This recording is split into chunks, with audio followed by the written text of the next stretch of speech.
What's up, y'all?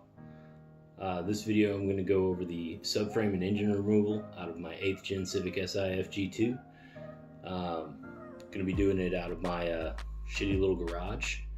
I have access to a full-blown shop with lifts and, you know, every doodad and gadget and tool that you could want, but it comes at a cost. There's overnight fees, there's hourly fees, and the worst part of all is being in the state of New York, there's environmental fees. So I went the cheap route, and I did it in a place where I had access to get home from work and chip away at it bit by bit. So yeah, let's get to it. Okay, so I'm not going to film too much of the actual removal process. I just want to get this thing out and get it done. But I did want to cover the 8th Gen Civic's engine bay. And some people hate them, some people love them, but I think there's a lot of misinformation out there.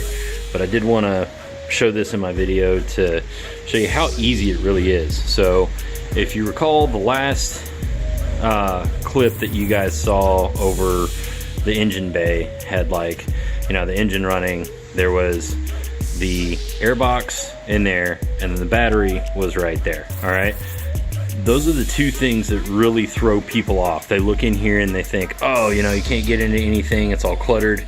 Well, up here is the cowl, and that's just a plastic piece, and it clips off. There's a metal piece underneath it that's held on by 3 bolts on each side, 1, 2, and 3. All right. Again, on the other side, you can get to them real quick with your electric ratchet, your, you know, old Milwaukee impact, your air impact, whatever you're going to use. They just zip right off. It's too easy. All right. After you get that off, you're going to remove your air box. After you get the air box completely disconnected and out, disconnected from the vacuum lines and the throttle body right here, you're going to get your battery out. After your battery is out, you do need to remove your battery tray. Now, the battery tray, that's not good.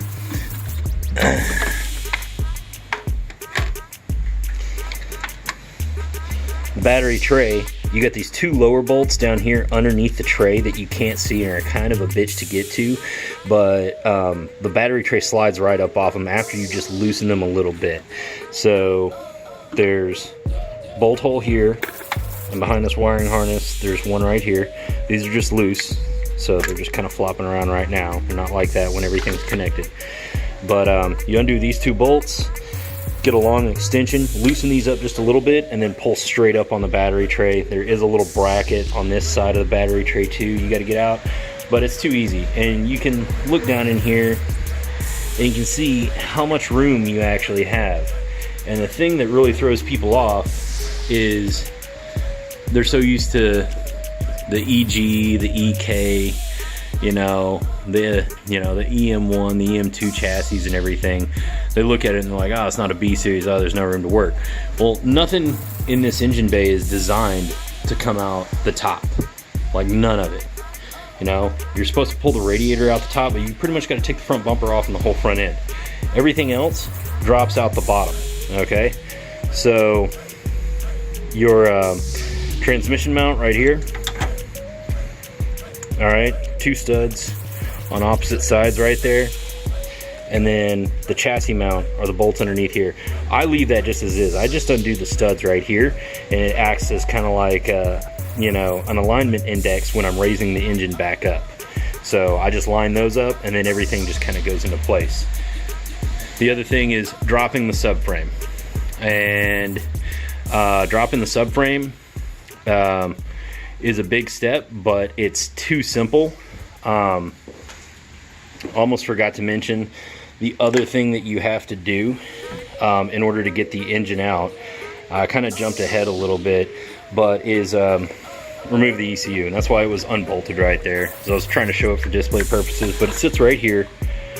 You undo the 3 bolts on the bracket right there, and then these are just real easy, quick disconnect levers right here. All right, they just lever back and forth. They're the new CAN bus style, and you've got 3 connectors. They're all marked with a unique symbol. This one is circle, This one is a triangle, and then your chassis harness over here is square. All right, so, and then they're marked, they have corresponding marks on the top of the connector right there on the ECU. All right, so all you have to do after you've got the ECU disconnected here, set it aside, disconnect these connectors. There is a jumper plug, which is this guy, and it's usually routed right back here, but it goes to this plug that is mounted on a bracket to the shock tower. You undo this connector, pull this out, and then set your engine harness right there.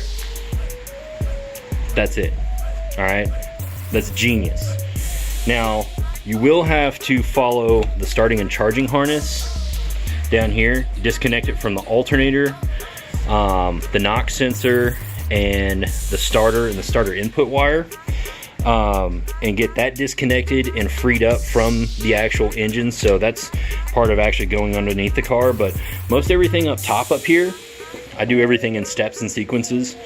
And so up top, nothing else up here needs to be disconnected. All right, you get under the car, you get that starting and charging harness disconnected, and after you've done that, you also want to take your AC compressor, take the 4 bolts off of it, and you want to do this after the subframe has been dropped, because the subframe's in the way of the AC compressor, and disconnect that AC compressor clutch electrical connector.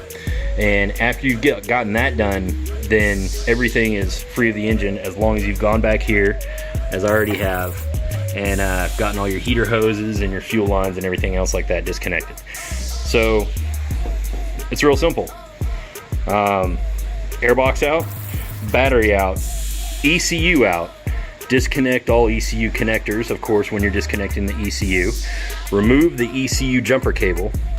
Move engine wiring harness loom to the side.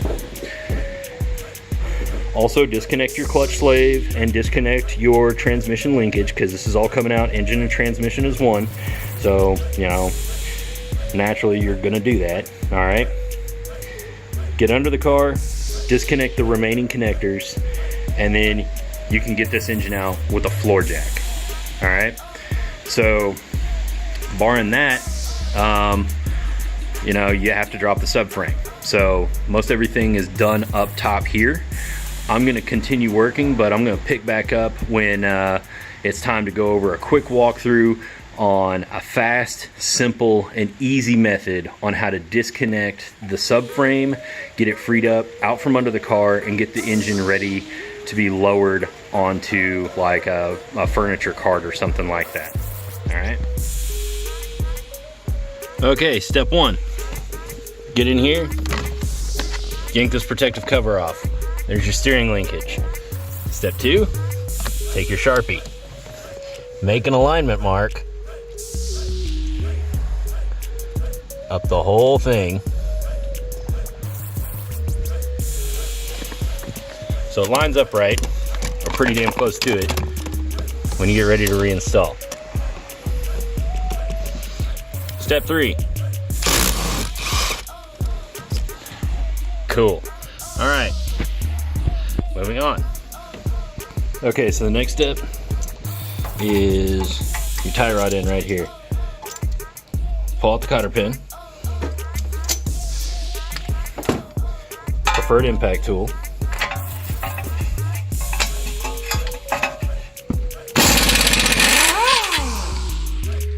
pull that thing off, and just finger tighten the nut just so it's flush.